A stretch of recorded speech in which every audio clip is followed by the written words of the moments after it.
Pagi ini saya kembali lanjutkan, ini hari yang ketiga ya. Saya masih sampaikan tentang Yesaya 9 ayat yang kelima. Saya masih bicara tentang bagi Tuhan tidak ada yang mustahil. Kita sudah bicara tentang dua hal kemarin, yaitu Allah Yesus itu namanya adalah penasehat ajaib. Lalu kemudian dia sebut sebagai counselor, penasehat. Coba kita kembali baca dulu ayatnya. Yesaya 9 ayat yang kelima, saudara ya. Mari Bapak Ibu Saudara bersama-sama kembali kita membaca ayat firman Allah ini ya. Keras keluarkan suaramu sampai terdengar di telinga saudara di rumah Anda masing-masing. 1, 2, 3.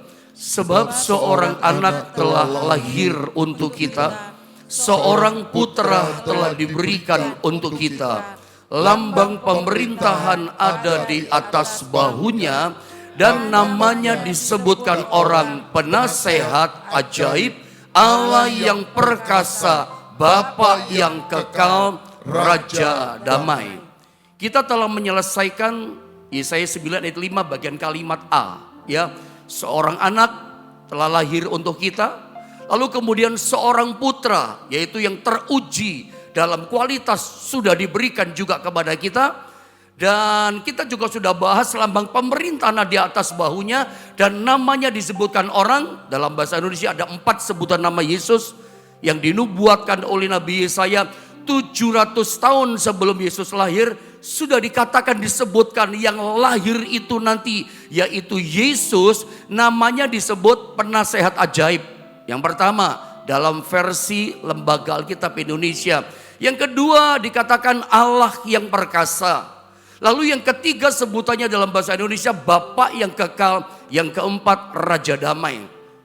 Saya katakan dalam terjemahan Indonesia, sebutan nama Yesus yang lahir, yang nanti berkaitan dengan pelayanannya, berkaitan dengan kehidupan yang dilakukan Yesus, itu cuma 4 namanya disebutkan. Tapi dalam versi bahasa Inggris, itu sebutan nama Yesus dalam Natal itu ada 5. Ya, mendekati versi bahasa aslinya Yunani tentunya. Di dalam terjemahan bahasa Inggris dikatakan and his name shall be called wonderful. Namanya dipanggil wonderful, ajaib. Kita sudah belajar. Lalu dikatakan counselor, dia sebagai penasehat. Dia memang penasehat yang ajaib buat kita. Kemudian kita belajar pagi ini the mighty God, Allah yang perkasa yang ketiga. Dan yang keempat the everlasting Father, Bapa yang kekal. Kemudian the Prince of Peace, Raja damai. Besok mungkin kita belajari. Saya coba ingin selesaikan Senin, maksud saya kita belajari. Kita selesaikan 2 dulu. Kemarin kita udah belajar namanya adalah ajaib, selesai. Dan kita udah belajar juga bahwa namanya adalah penasehat. Ya. Sekarang kita belajar yang ketiga ya. Yang ketiga saat ini namanya dalam ayat tadi dikatakan Allah yang perkasa. Saya rupanya ketinggalan menulisnya ya. Allah yang perkasa di sini maksudnya artinya adalah Allah yang hebat. Yesus yang lahir ke dalam dunia ini itu disebut dia adalah Allah yang perkasa. Kita sama-sama tahu bahwa ketika Allah menjadi manusia, memang dia dilahirkan darah daging sebagai manusia 100%. Makanya salah satu doktrin gereja ya, doktrin gereja-gereja Pantekosta, saya tidak tahu doktrin di gereja yang lain, tapi doktrin gereja Pantekosta mengatakan ketika Yesus lahir ke dalam dunia ini, dia itu adalah manusia 100%, tetapi dia juga adalah tetap sebagai Allah yang 100%. Allah menjadi manusia bukan berarti lalu sorga itu kosong, begitu kira-kira pengajarannya. Dia tetap Allah 100% tapi dia juga adalah manusia 100%. Makanya ketika Yesus Allah menjadi manusia lahir di kandang binatang Bethlehem, itu tetap saja namanya disebut, namanya ialah Allah yang perkasa. Dia disebut Allah yang perkasa. Nah, Allah yang perkasa itu artinya adalah Allah yang hebat. Allah yang perkasa itu artinya adalah Allah yang luar biasa. Allah yang unggul. Kita pernah dengar istilah El Shaddai. El Shaddai itu artinya adalah Allah yang maha kuasa. Tetapi artinya El Shaddai adalah Seperti Allah itu seperti seorang ibu gitu ya, yang punya air susu yang banyak untuk suplai kebutuhan anak-anaknya. Itu El Shaddai. Seperti ibu yang memelihara, merawat, penuh cinta, perhatian sama anaknya. Itu El Shaddai. Lebih kepada keibuan yang namanya Allah, itu El Shaddai. Tetapi yang namanya Allah yang perkasa, itu terjemahan Ibrani katakan El Gibor. El Gibor itu artinya adalah Allah yang perkasa. Salah satu artinya, ada banyak arti yang lain tentunya. El Gibor atau Allah yang perkasa itu juga artinya adalah Allah yang unggul. Allah yang unggul itu maksudnya bagaimana pendeta? Allah yang punya kebiasaan menang. Gak biasa kalah, biasanya menang. Nah, Allah yang perkasa itu El Gibor, dia punya kebiasaan gak biasa kalah tapi biasa menang. Makanya disebut Allah yang unggul, Allah yang hebat, Allah yang luar biasa. Siapa dia? Itulah Yesus. Makanya di kayu salib ketika dia mati, orang berpikir, iblis berpikir, atau tentara Roma berpikir, orang Yahudi berpikir, mungkin itu imam-imam kepala, para orang Lewi, ahli Taurat, orang Saduki, oh dia kalah, dia udah mati. Padahal di balik kematian itu dia menang setelah bangkit. Menang atas dosa, menang atas iblis, menang atas maut, atas kematian. Dia gak biasa kalah. Iblis berpikir, bersorak-sorai, bikin pesta di alam roh, berpikir Yesus kalah. Dia itu Allah yang unggul. Meskipun menjadi manusia, dia itu Allah yang unggul. Tidak terbiasa kalah, dia biasa menang gitu. Makanya disebutnya Allah yang perkasa, El Gibor. Kenapa disebut Allah yang unggul? Saya pernah jelaskan sama saudara. Kenapa bibit disebut bibit unggul? Karena Anda pernah dengarkan istilah bibit unggul. Kenapa sebuah bibit disebut sebagai bibit unggul? Karena ketika coba dibandingkan setelah diuji, dites, dicoba gitu ya, dengan semua bibit yang lain, bibit unggul itu mengalahkan semua bibit yang ada. Bibitnya lebih unggul dibanding semua bibit yang ada. Makanya disebut bibit unggul. Seperti itulah Allah yang perkasa.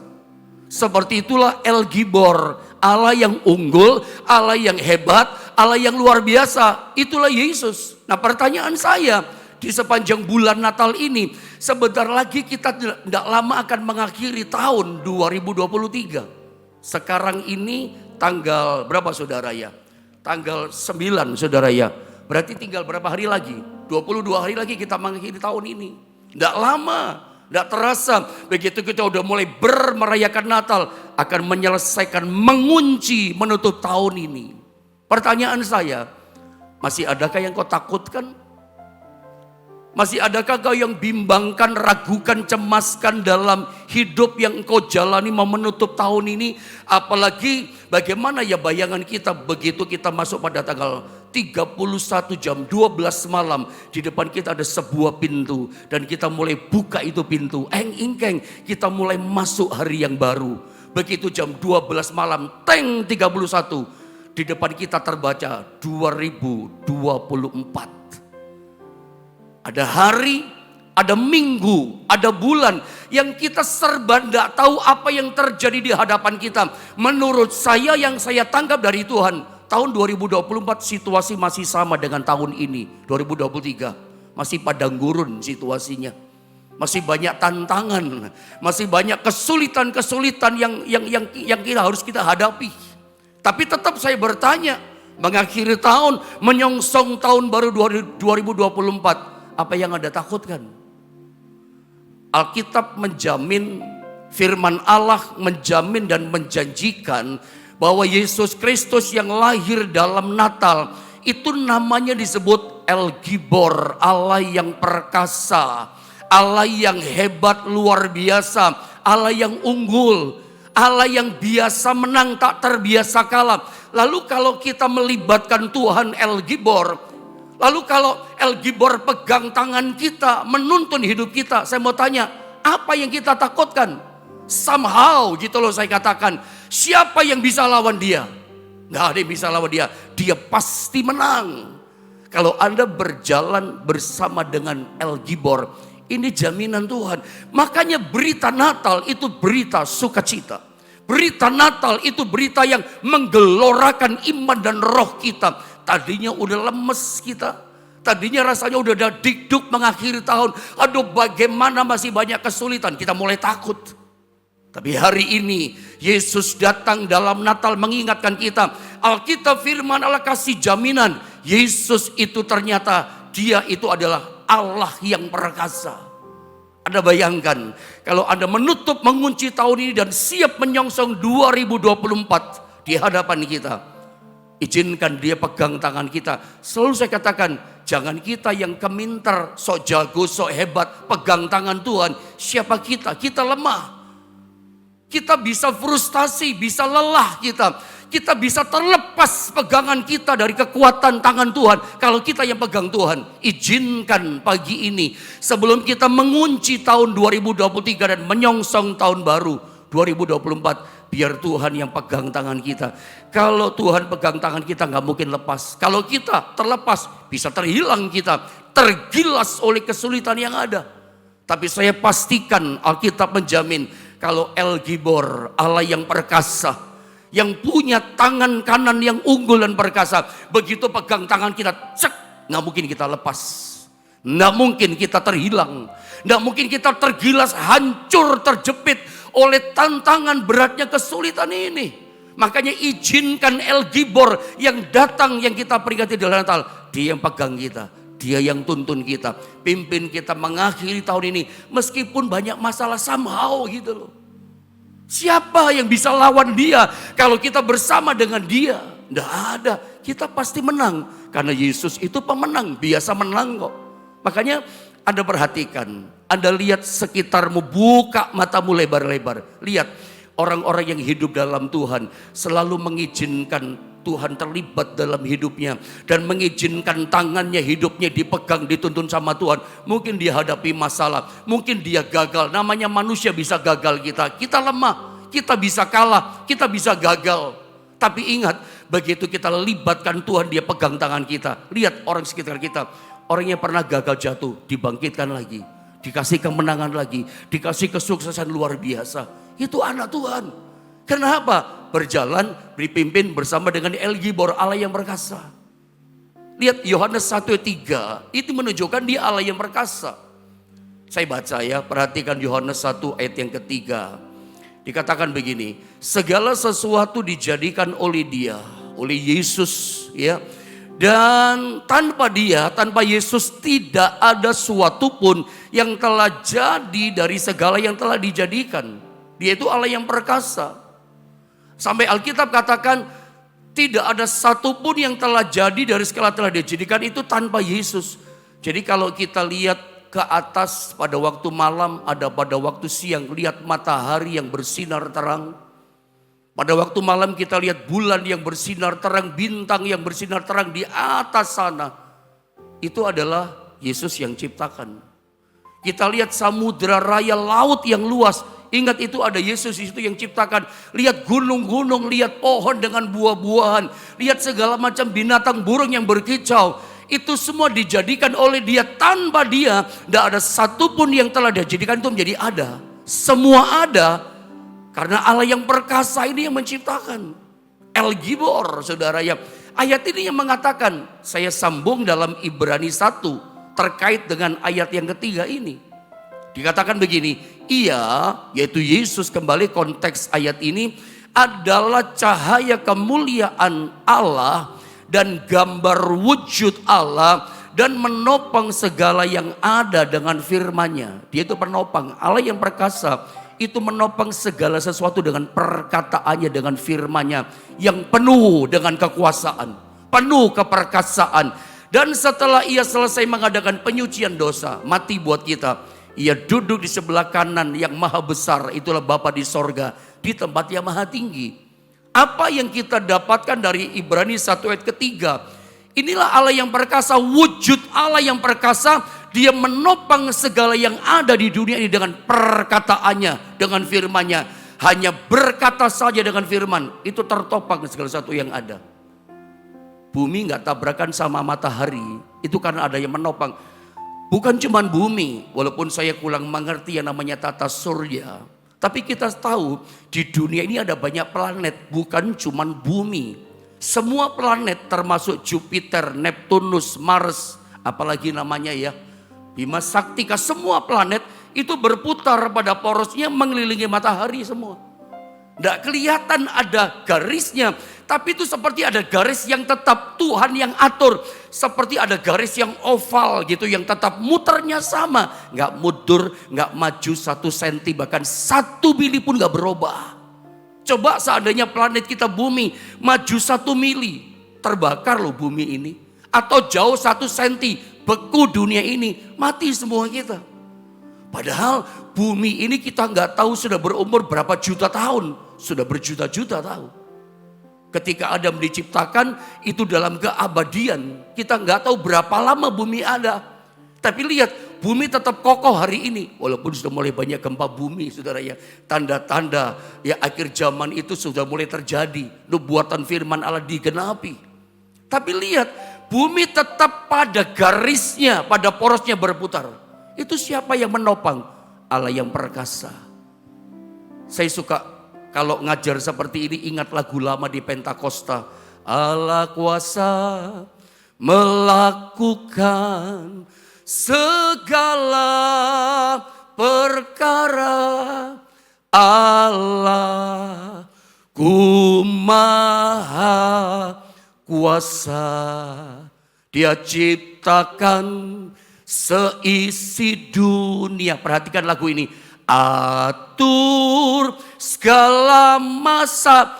Bukan hanya bintang saja yang tergantung di atas, nggak jatuh semua ke bawah. Itu aneh kan? Bintang yang bertabaran di atas nggak berjatuhan kayak buah anggur. Itu karena ada yang menopang. Bumi ini nggak runtuh, hancur. Atau bumi nggak jatuh menimpa bumi planet kita. Lihat, Alkitab katakan Ibrani 1 ayat 3. Karena ada kekuatan El Gibor yang menopang itu semua. Matahari nggak runtuh, bintang yang miliaran nggak runtuh menimpa kita manusia di bumi. Kenapa begitu pendeta? Ada kuasa kekuatan El Gibor yang menopang itu semua, nggak jatuh. Bahkan dia yang mengatur pujian tadi, Allah yang kuasa tadi, Allah yang perkasa, mengatur segala masa, mengatur musim. Di Indonesia ada 2 musim. Di negara lain, di bangsa lain ada 4 musim. Bahkan ada yang kelihatannya 1 musim ya, kutub utara. Ya, Antartika itu cuma 1 musim, musim dingin terus, salju terus, beku terus. Tapi aneh, masih ada orang tinggal di sana. Dengan rumah iglonya itu saudara ya. Ada, nanti di 1 musim yang panas kebanyakan, ada banyak orang hidup di sana. Aneh kan saudara ya, sampai di ujung kutub sana ada yang hidup. Dan saya mau katakan, masa musim pun Tuhan yang atur. Dia Allah yang perkasa. Saya mau bilang begini, kalau dia bisa atur musim-musim kehidupan pun dia bisa atur. Bahkan bumi tetap ditopang, bintang ditopang, itu karena kuasa Allah perkasa. Kalau yang rumit saja, saya terbatas ngomong seperti itu karena saya nggak paham, nggak ngerti, nggak berani saya ngomong salah nanti. Nyesatkan ini pendeta gitu. Tapi saya mau ngomong sederhana saja. Dia itu El Gibor, Allah yang perkasa. Kalau dia bisa menopang semua yang di langit sana, yang di luar pemahaman logika kita, masa iya dia gak bisa menopang hidup saudara? Musim-musim yang ada di dunia dia bisa atur, masa sih hidup saudara Tuhan gak bisa atur? Bumi, Neptunus, Mars berputar terus tiap hari. Gak tabrakan kita dengan planet lain, apalagi dengan matahari. Tuhan bisa atur yang rumit sekali menurut saya. Tak terpikirkan dengan logika kita. Lah Tuhan itu bisa atur yang rumit begitu. Masa iya di akhir tahun ini segala kerumitan ruwet hidup saudara. El Gibor, Allah yang perkasa, Yesus juru selamat kita. Masa iya engkau bimbang dia gak bisa atur hidup kita? Dia bisa atur hidupmu. Tinggal pagi ini Anda percaya atau tidak? Firman Allah memberikan sebuah jaminan bahwa Yesus yang kita percaya, yang lahir ke dunia dalam Natal, kemudian dalam Jumat Agung kita peringati dia mati. Kenapa lagi Natal kita peringati? Lalu kenapa lagi yang namanya kematian diperingati? Sebab dia tidak mati terus kan. Makanya kita peringati Jumat Agung. Kenapa? Hari ketiga dia bangkit gitu loh. Dia memang betul-betul Allah. Kalau bukan Allah, nggak mungkin dia bangkit. Makanya jangan heran, jangan aneh. Kalau orang dunia aneh, kematian kok diperingati. Yesus yang mati kok diperingati. Dia nggak mati terus. Hari ketika dia bangkit, dia menang. Dia terbiasa menang, nggak biasa gagal, nggak biasa kalah. Karena dia El Gibor, Allah kita yang perkasa. Setan dipermalukan, maut dipermalukan. Makanya kita peringati kematian, kenapa? Dia nggak mati terus. Kalau kita manusia sudah mati ya selesai. Dia bangkit hari ketiga, sebab dia Allah perkasa. Semua dia bisa atur, termasuk hidupmu pagi ini. Mendekati akhir tahun, saya yakin dia bisa atur. Ini berita Natal. Kalau Tuhan yang atur, semuanya jadi indah. Kalau kita lihat kehidupannya Yusuf anaknya Yakub dibuang di sumur. Jadi budak di tanah Mesir. Kelihatannya rumit hidupnya. Bagaimana dia bisa dipulihkan? Di rumah Potifar kelihatannya dikatakan pemerkosa. Masuk penjara, tambah rumit. Rasa-rasanya mau jalan yang mana ya? Jalan yang bagaimana caranya ya? Orang yang bernama Yusuf bisa mengalami seperti mimpi yang diberikan sama Tuhan. Jadi orang hebat, jadi orang luar biasa. Diangkat sederajat dengan bangsawan. Kita berpikir dengan logika, bagaimana cara ngatur jalannya? Rumit kan? Tapi lihat, jalan yang rumit sekalipun, hidup yang ruwet sekalipun menurut logika kita bingung seperti benang kusut. Bagaimana caranya ada jalan keluar? El Gibor, Allah kita itu spesialisasinya memberikan jalan yang rumit jadi begitu mudah. Lihat Yusuf, tiba-tiba saja dia dipanggil sama Fir'aun. Atas petunjuk Fir'aun diberikan petunjuk juru minuman. Tiba-tiba dia jadi raja muda. Dikasih kekuasaan, dikasih cincin raja. Coba. Itu kan sesuatu yang tak terpikirkan. Saya yakin hidup yang Anda hadapi, keruwetan, kerumitan yang sedang Anda alami, tidak serumit, seruat, sesusah si Yusuf. Kalau Yusuf saja yang rumit Tuhan bikin jadi mudah.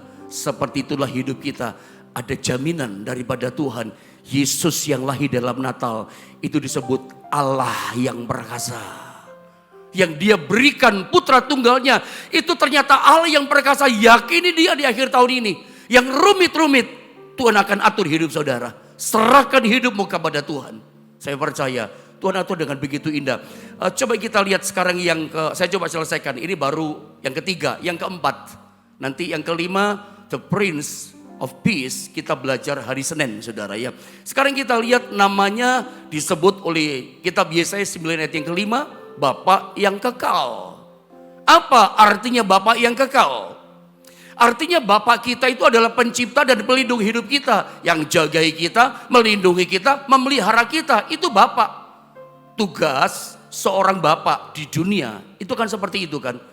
Merawat, mendewasakan anak, menjagai, bertanggung jawab memelihara kebutuhan anak sampai dewasa, sampai anak kita jadi orang yang sukses, sampai anak kita udah menikah dan seterusnya. Kita yang jagai sebagai bapak. Kira-kira seperti itulah perannya bapak yang kekal. Coba saya tunjukkan satu ayat yang sering saya ajarkan sama saudara. Lihat ayat ini untuk Anda memahami. Yohanes 14 ayat 6. Saya baca ayat ini, perhatikan baik-baik. Akulah jalan dan kebenaran dan hidup. Tidak ada seorang pun yang datang kepada Bapa kalau tidak melalui aku. Coba lihat gambar berikutnya dengan cepat, next. Apa yang pertama kali terpikir dalam pikiran kita ketika kita baca ayat ini?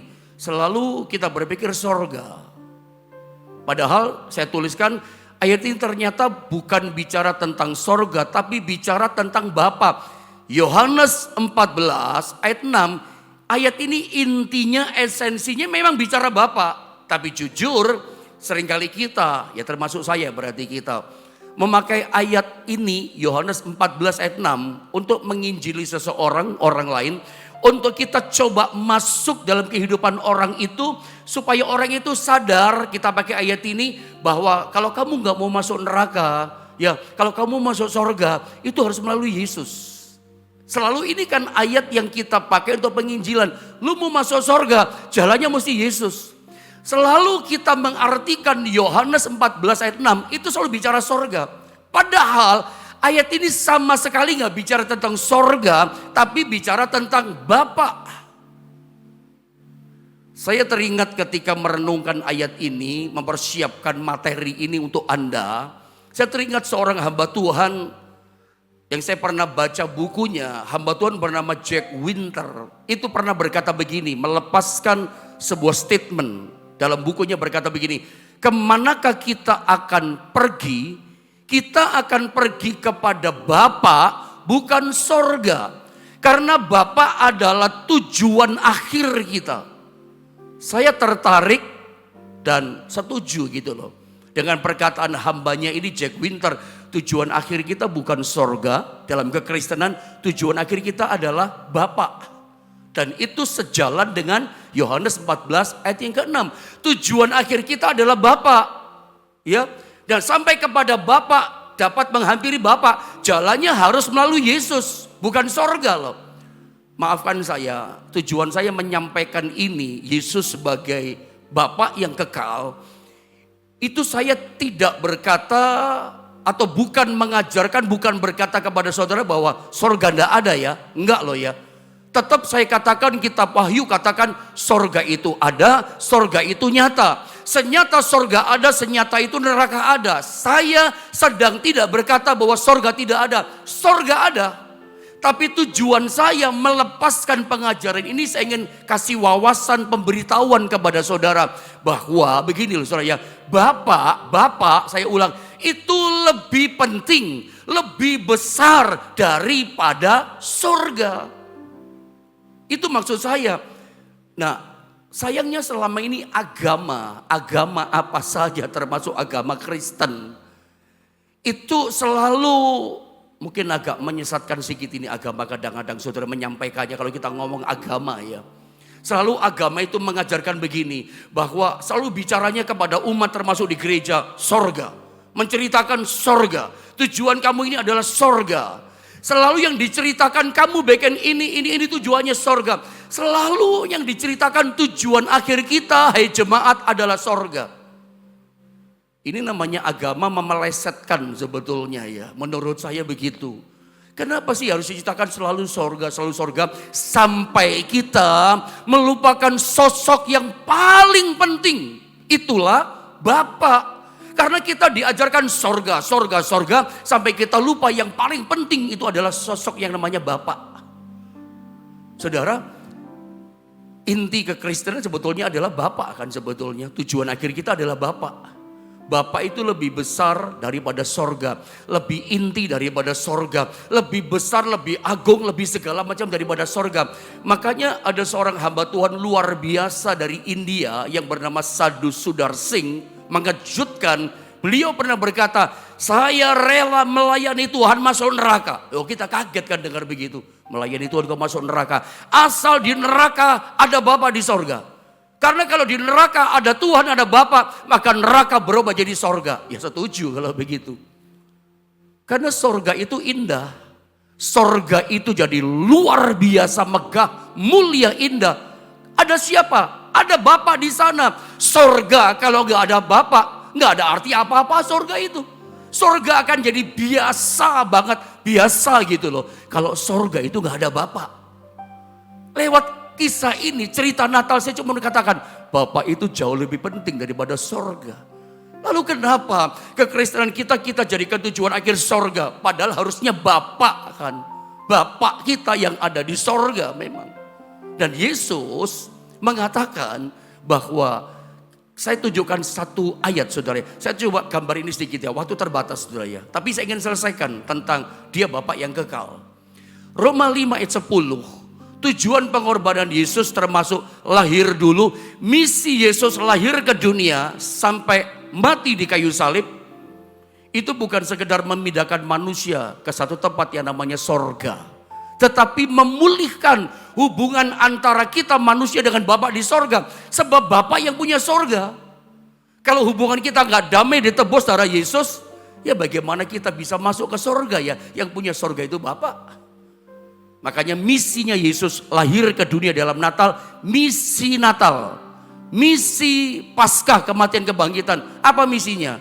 Misinya adalah memulihkan hubungan kita dengan Bapa di sorga sebagai pemilik sorga. Bukan masalah supaya kita masuk sorga, dipulihkan. Saya tunjukkan satu ayat, sedikit lagi lalu selesai saudara. Next, coba tunjukkan ayat Yohanes 14. Ini Injil Yohanes itu banyak menceritakan tentang Bapa. Waktu kita terbatas ya, susah menjelaskan ya. Tapi dalam ayat ini begini, saya baca dulu ayat 6, saya baca saja ya. Kata Yesus kepadanya, akulah jalan dan kebenaran dan hidup. Tidak ada seorang pun yang datang kepada Bapa kalau enggak melalui siapa? Aku, melalui Yesus. Sekiranya kamu mengenal aku, nah ini penting, pasti kamu juga mengenal Bapakku. Sekarang ini kamu mengenal dia dan kamu telah melihat dia. Kata Filipus kepadanya, Tuhan, tunjukkanlah Bapa itu kepada kami. Itu sudah cukup bagi kami. Dan seterusnya ada baca di rumah. Apa sih yang terjadi? Yesus perkenalkan Bapa. Filipus bingung, Bapa itu kayak apa? Kita tahu latar belakang para murid orang Yahudi. Orang Yahudi terbiasa dari kecil diajarkan Allah itu Bapa di tempat yang tinggi, yang agung, yang luhur, yang suci, tak terhampiri. Dia itu Allah luar biasa. Makanya gak heran orang Israel merasa gak layak menghampiri Tuhan. Panggil nama Allah saja, YHWH. Gak berani panggil nama Allah. Konsonan huruf mati semua. Merasa gini, saking luhur kudusnya hebatnya Tuhan. Tak terhampiri. Itu orang Israel. Makanya ketika Yesus berkata, kalau kamu pengen tahu Bapa, kamu lihat aku, kamu lihat Bapa. Bingung Filipus, Bapa itu kayak apa? Rupanya orang Israel latar belakang dari perkataan Yesus, mereka tidak punya gambaran Bapa itu kayak apa. Makanya Yesus berkata, aku datang ke dunia ini ingin tunjukkan Bapa itu kayak aku. Kalau kamu lihat Bapa, kamu lihat aku. Ini loh aku representatif daripada Bapa. Maksudnya begini, kan bagi orang Israel, Bapa itu gak terhampiri, gak punya gambaran. Tunjukkan Bapa itu kayak apa.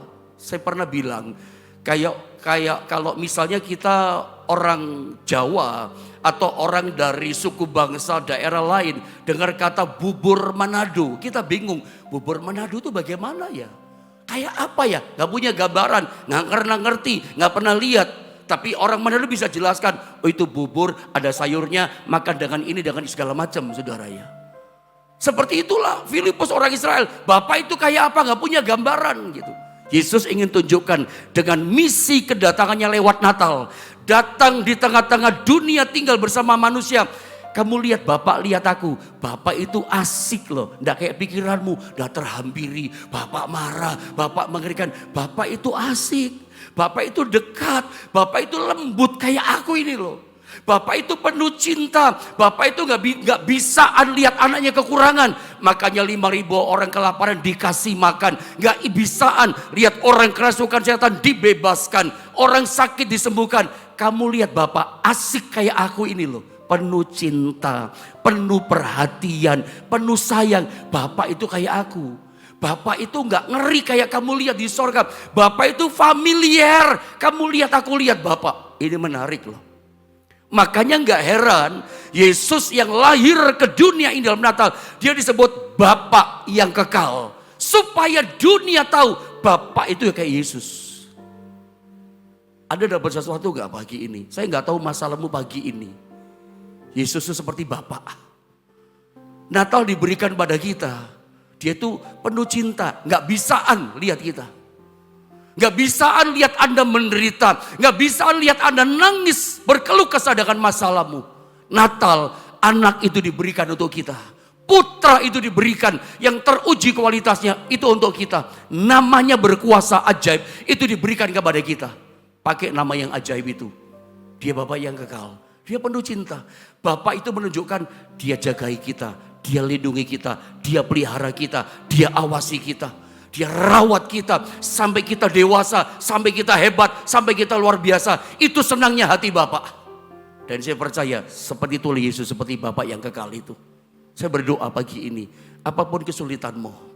Dia itu El Gibor Allah yang perkasa. Dia bisa atur. Yang bengkok jalannya dia bisa luruskan.